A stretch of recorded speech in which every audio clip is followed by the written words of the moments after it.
Hello everyone, કેમ છો બધા? સ્વાગત છે તમારું આપણા આજના વ્લોગમાં. આજનો વ્લોગ આપણે રાતથી ચાલુ કરીએ છીએ, કારણ કે અત્યારે આપણે જામનગર જવા માટે રાત્રે નીકળીએ છીએ. રાત્રે ત્યાંથી ટ્રેન છે, ટ્રેનમાં બેસીને આપણે ક્યાં જઈએ છીએ આપણે જોશું.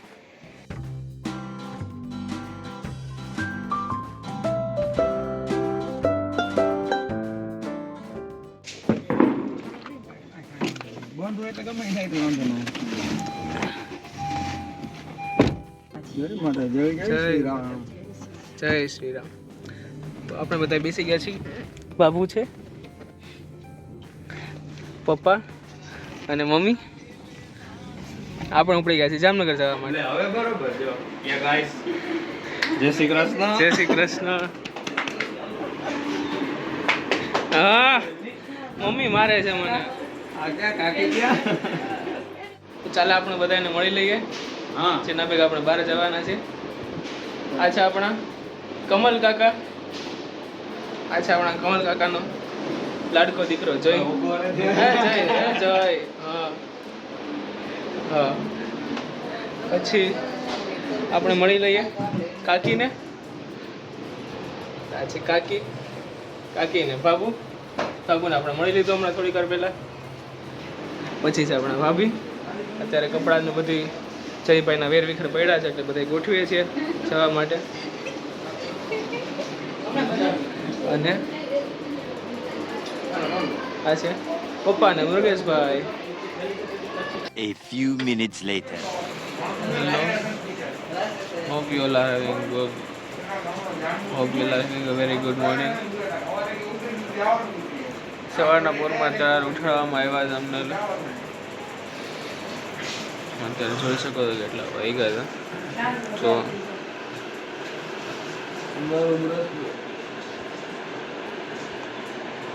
સવા 4 વાગ્યા હતા. ના લોકો બધા ભેગા થઈને હેરાન કરે છે. પણ કંઈ વાંધો નહીં, ફરવા જવું છે તો વહેલું તો ઉઠવું પડશે. બસ એ જ વિચારી તૈયાર થઈને અમે લોકો રિક્ષા પકડીને પહોંચી ગયા જામનગરના રેલવે સ્ટેશને. ત્યાંથી ટ્રેનમાં બેસી અને જવાનું છે આપણે અમદાવાદ. પ્લેટફોર્મે પહોંચતા હોય તો આપણને આપણી ટ્રેન દેખાઈ ગઈ. તો આપણે બધા ગોઠવાઈ ગયા, વડીલોને બેસાડી દીધા આગળ અને આપણે યુવાધન બેસી ગયા પાછળ.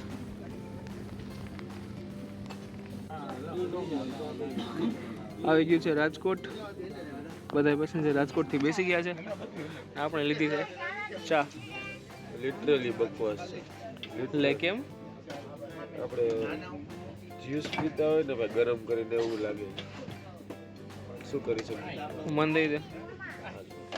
હું નથી પીતો પણ વાંધો કઈ વાંધો નહીં. કે કરું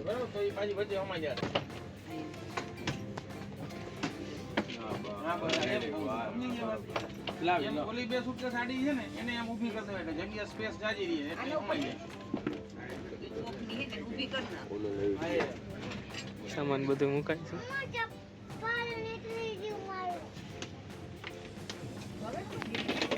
આ વસ્તુ જયભાઈ ચા ચાખી નાખ્યો.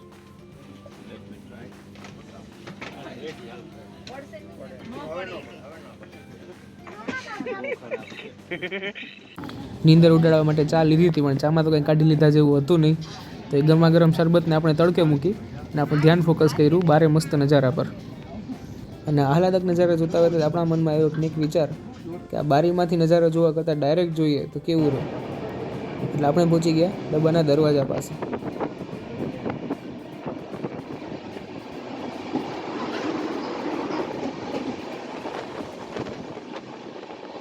સવારની તાજી હવા ખાઈને આપણે પહોંચી ગયા છીએ પાછા આપણા કમ્પાર્ટમેન્ટની અંદર. અને હવે આપણો વારો છે આ લોકોથી બદલો લેવાનો. જે સવારે 4:15 વાગ્યામાં આપણને ઉઠાડ્યા હતા, એવી રીતે હવે આપણે આ લોકોને ઉઠાડ્યા છે અને એમને કીધું છે કે ભાઈ ભૂખ લાગી છે, ચાલો લાવો નાસ્તો. પણ આ લોકો તો આપણાથી માથા ભારે નીકળ્યા. કેમેરામાં ખાલી પોઝ આપીને કહી દીધું કે હાલો જાઓ, ટાઈમ થશે એટલે નાસ્તો આવી જશે.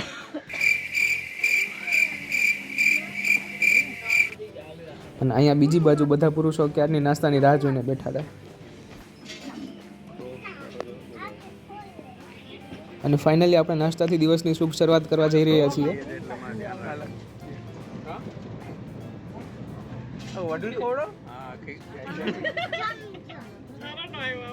અને ફાઇનલી ભરપેટ નાસ્તો કરીને આપણે આવી ગયા છીએ ફોટોશૂટ કરવા માટે. અને એમાંય આપણા જયભાઈને ભાભીની રિસેન્ટલી સગાઈ થઈ છે એટલે અમને તો બહુ હરખ હતો ફોટોશૂટ કરવાનો. અને એમાંય પાછા ટ્રેનમાં જતા હતા તો DDLJ વાળો સીન રિક્રિએટ તો કરવો બને જ છે ને. તડકો આવે છે.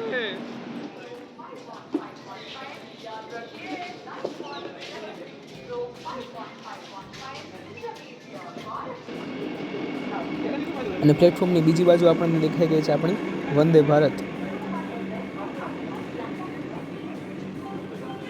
હવે અત્યાર સુધીમાં તો તમને ખબર પડી ગઈ છે કે આપણો રિવાજ જ છે કે ગમે તે જગ્યાએ જઈએ કૂતરા મળે એટલે આપણે રમાડવા તો પડે. તો આ મસ્ત મસ્ત કૂતરાને રમાડીને આપણે પાછા પહોંચી ગયા છીએ ટ્રેનમાં. અને ત્યાં તો જોતામાં જ આપણે પહોંચી ગયા કાલુપુર રેલવે સ્ટેશન. હવે સ્ટેશને ઉતરતા વેત જ આપણે 9 લોકોને 10 થેલા બધા લાગી ગયા છે લાઈનમાં લિફ્ટની રાહ જોતા. આપણને એમ થયું કે બહુ વાર લાગશે એના કરતાં આપણે આપણો એક થેલો ઉપાડી અને મસ્ત ઉપર ચાલ્યા જઈએ અને નાનકડો વિડીયો શૂટ કરી લઈએ.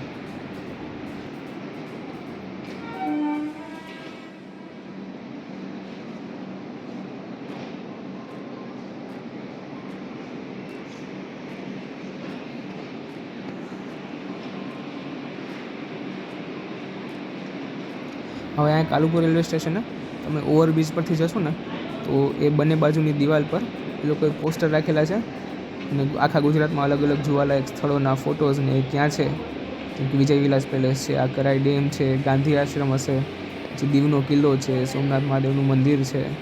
ઓકે, તો એ અલગ અલગ જોવાલાયક સ્થળોના ફોટોઝ રાખેલા છે.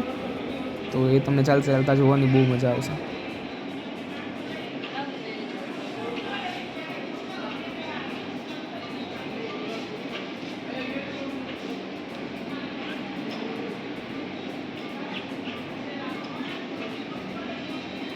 તો ચલો આપણે સ્ટેશનની બહાર નીકળીએ એટલી વારમાં તમને કહી દો આપણો આજનો પ્લાન શું છે.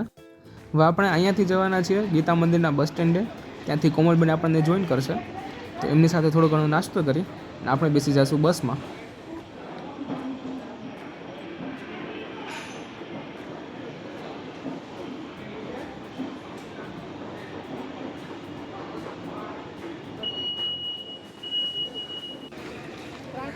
અને અહીંયા સ્ટેશનની બહાર પહોંચતા વેત જ સામેના રસ્તા પર આપણને દેખાઈ ગઈ છે લાંબી એવી રિક્ષાની આખી લાઈન. તો એ લોકો સાથે થોડો ઘણો ભાવતાલ કરાવ્યો કે ભાઈ 3 રિક્ષા બાંધવાની છે, થોડુંક સસ્તું કરો. પણ એ માન્ય નહીં તો આપણે મોંઘીદાટ રિક્ષા ભાડે કરાવીને પહોંચી ગયા ગીતા મંદિરના બસ સ્ટેશન. ગીતા મંદિર બસ સ્ટેશન એટલા માટે કે આપણા કોમલબેને 10 લોકો માટેની બસ બુક કરાવેલી છે અમદાવાદથી રાજપીપળાની, કારણ કે આજે આપણે જવાનું છે નીલકંઠ ધામ પોઈચા. કોમલબેનનો ફોન આવ્યો કે એની કેબ જસ્ટ પહોંચવા જ આવી છે. તો આપણે 9 માણસોને 10 થેલા બહુ આતુરતાથી રાહ જોતા હતા કે ક્યારે કોમલબેનના દર્શન થાય. અને અહીંયા આપણા કોમલબેન પહોંચી ગયા છે.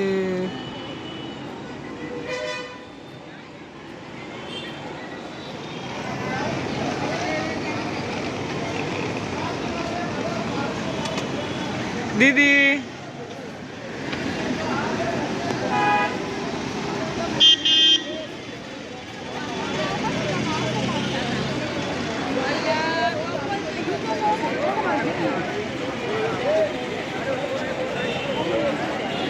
અને આવતા વખતે ચાલુ થઈ ગઈ કઝિન્સની મસ્તી.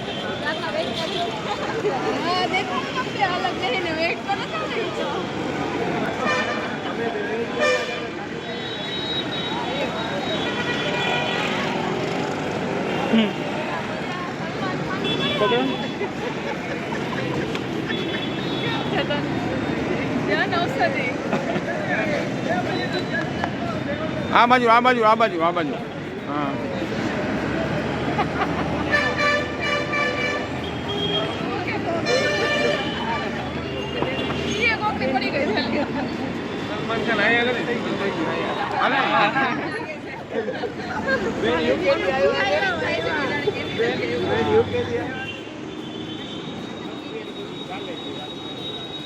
તો બસ હવે આખો પરિવાર ભેગો થઈને અમે લોકો આવી ગયા છે. બાજુમાં જ દર્શન રેસ્ટોરન્ટ હતું, ત્યાં બેસીને નાસ્તો કરવા માટે.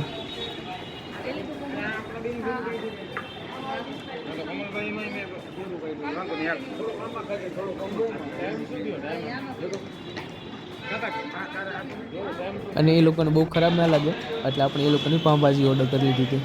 તો પાઉંભાજી ખાઈને નાસ્તો કરીને આપણે પહોંચી ગયા છીએ બસ સ્ટેન્ડની અંદર. અને કાઉન્ટરે પૂછ્યું તો એ લોકોએ કીધું કે આપણે જે બસ છે એ 7 નંબરના પ્લેટફોર્મ પર આવશે. તો બધા 7 નંબરના પ્લેટફોર્મે ગોઠવાઈ ગયા છે. બસની રાહ જોતાં જોતાં આપણી નજર ગયા આ ટાઈમ ટેબલવાળા ટીવી ઉપર. તો એમાં આપણને જે દેખાય છે ને અંબાજી ટુ રાજપીપળા વાયા ગાંધીનગર. તો આપણી બસ હજી VS હોસ્પિટલ પહોંચી હતી. તો જયભાઈને ભાભીને એક નેક વિચાર આવ્યો કે આપણે શોપિંગ કરી લઈએ. પહેરીને તો બતાવ પહેરીને ત્યાં કોમલબેનને ફોન આવ્યો બસના કંડક્ટરનો. બેન આપણી ગાડી છે 7 ના બદલે 10 નંબરના પ્લેટફોર્મ પર ઊભી છે. તો 10 નંબરના પ્લેટફોર્મ પર આવી જજો. આપણે બધા બેસી ગયા બસમાં.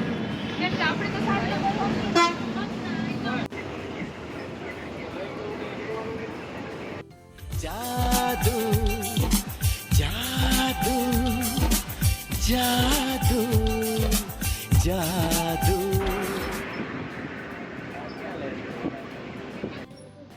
હવે અમારા બસનો ટાઈમિંગ એવો હતો કે કંડક્ટરે અમને સમજાવ્યા કે તમે રાજપીપળા જઈને પાછું પહોંચ્યા જશો તો વધારે ટાઈમ લાગશે, પાછું વળવું પડશે. એના કરતાં તમે ડભોઈ ઉતરી અને ત્યાંથી ડાયરેક્ટ વાહન કરીને પહોંચી જાઓ તો સારું રહેશે. તો બસ અમે ઉતરી ગયા ડભોઈ અને બિંગ ગુજરાતી VR અમે 10 લોકો વચ્ચે એક ઇકો બંધાઈ લીધી. इको जैसे डब्बे में भी जगह का इस्तेमाल करना कोई इनसे सीखिए. तो चलो તમને અમારી ગોઠવણ સમજાવી દઉં. સૌથી આગળની સીટમાં ડ્રાઈવર સાથે બીજા 3 એટલે આગળ 4 લોકો હતા. વચ્ચેની સીટમાં 3 લોકો અને પાછળની સીટમાં 4 લોકો અને સાથે આપણા 11 થેલા. તો આપણી રોયલ સવારીએ 2 કલાક અને 500 રૂપિયા લઈ અને આપણને પહોંચાડી દીધા છે નીલકંઠ ધામ પોઈચા. તો ત્યાં આપણે આપણો બધો સામાન રાખી તૈયાર થઈ અને આપણે બધા પહોંચી ગયા છીએ મંદિરે, જ્યાં મસ્ત દિવાળીનું સુશોભન થયું છે ને આરતી ચાલુ છે.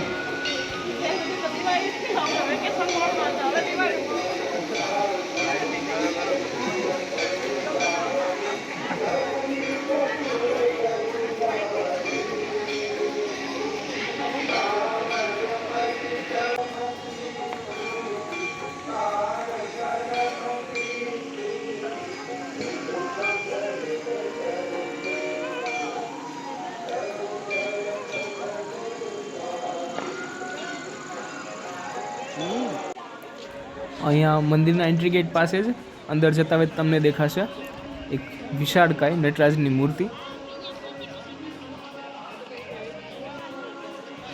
અહીંયાથી જમણી બાજુ હતું પ્રસાદ ઘર. હવે આજે નટરાજની મૂર્તિની પાછળ જે ગેટ દેખાય છે ત્યાંથી ડાબી બાજુ જશો એટલે આવશે મેઇન સ્વામિનારાયણ મંદિર. મંદિરમાં જેવા તમે એન્ટર થશો એટલે પ્રાંગણમાં તમને દેખાશે એક મસ્ત જળસ્રોત છે, એમાં સુશોભન કરેલું છે અને ફુવારા અને લાઇટિંગ ને એવું બધું છે.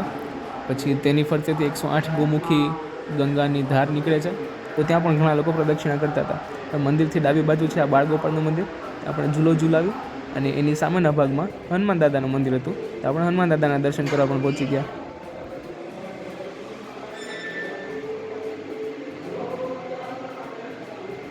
ત્યારબાદ મુખ્ય મંદિરમાં દર્શન કરી પ્રસાદી લઈ આપણે જતા હતા આપણા રૂમ તરફ પાછા. ત્યાં નાના નાના બાળકો દિવાળીની રાત્રે ફટાકડા ફોડતા દેખાઈ ગયા. અહીંયા પોઈચામાં જ મંદિરના ટ્રસ્ટનું એક અતિથિ ગૃહ છે તીર્થાલયમ કરીને. તો ત્યાં જ આપણે રૂમ રાખેલો અને ત્યાં જ રોકાણા હતા. તો કાલે સવારે ઉઠીને આપણે લોકો જવાના છીએ કુબેર ભંડારી મહાદેવ મંદિરે અને ત્યાંથી આપણે જવાના છે સ્ટેચ્યુ ઓફ યુનિટી. તો સબસ્ક્રાઈબ કરી લેજો અને નેક્સ્ટ વ્લોગ જોવાનું ભૂલતા નહીં.